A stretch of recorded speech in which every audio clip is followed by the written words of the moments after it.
Cancer আক্রান্ত জাহাঙ্গীর ফরাজি ফরিদ বছর কয়েক অসুস্থ অবস্থায় মৃত্যুর সাথে যুদ্ধ করে বেঁচে আছেন পৃথিবীর বুকে। জুলাই আগস্ট বিপ্লবের হত্যা মামলায় আসামি হয়ে এখন পড়েছেন আরেক বিপত্তিতে। মামলায় তাকে ঝালকাঠির কাঠালিয়া উপজেলা আওয়ামী লীগের সহসভাপতি হিসেবে উল্লেখ করা হলেও দেশ টিভির হাতে আসা কমিটি তালিকা বলছে কোনোদিনই আওয়ামী লীগের রাজনীতিতে ছিলেন না তিনি।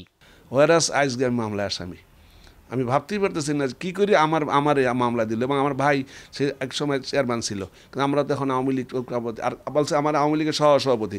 আমি জীবনে কোনো সদস্যও ছিলাম না, কোনো আওয়ামী লীগ বিএনপি জামাত কোথায়। আমি জীবনে 30 বছর ঢাকায় কোনোদিন মিছিল মিটিং না, দেশেও কোনো মিছিল মিটিং আমি অ্যাটেন্ড করি নাই, কারণ আমরা গরিব মানুষ, খাইতে খাই। আমি যাওয়ার চিন্তা করি, আমার তো ভয়ে পাই লাগতেছে আমার এয়ারপোর্টেও আটকাই দিবে, তাও এয়ারপোর্টে গেলে অ্যারেস্ট হয়ে যাবে। এখন এই ছেলে মেয়ে নিয়ে ঢাকা থাকতে পারতেছি না ভয়তে, রাত্রে ঘুমাইতে পারতেছি না, দিনে অফিসে যেতে পারছি না, সংসার কেমনে চলবে এই চিন্তে ব্যস্ত।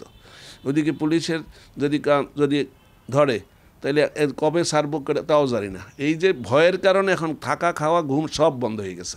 নিজ উপার্জনের টাকায় এলাকায় উন্নয়ন কর্মকাণ্ড করায় এখন অনেকেই রাজনৈতিক প্রতিপক্ষ ভাবছে তাকে, তাই এমন মামলা বলেও দাবি তার। তখনই ব্যবসা বাণিজ্য শুরু করছি, আমি দেশে অনেক সংস্কারের জন্য কাজ করছি, মসজিদ মাদ্রাসা মানে তহসিল অফিস পোস্ট অফিস আমার নিজের জায়গায় আমি প্রায় 15 থেকে 20 লক্ষ টাকার জায়গা নিজে দিয়ে তহসিল অফিস করে দিছি গ্রামের স্বার্থে।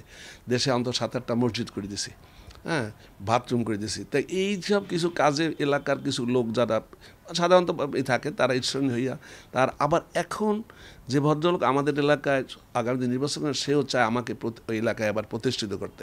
মানে আমি একটা স্কুলের সভাপতি ছিলাম, ওই সময় আওয়ামী লীগ গভর্নমেন্ট এসে আমার সভাপতি ক্যান্সেল করে দেয়।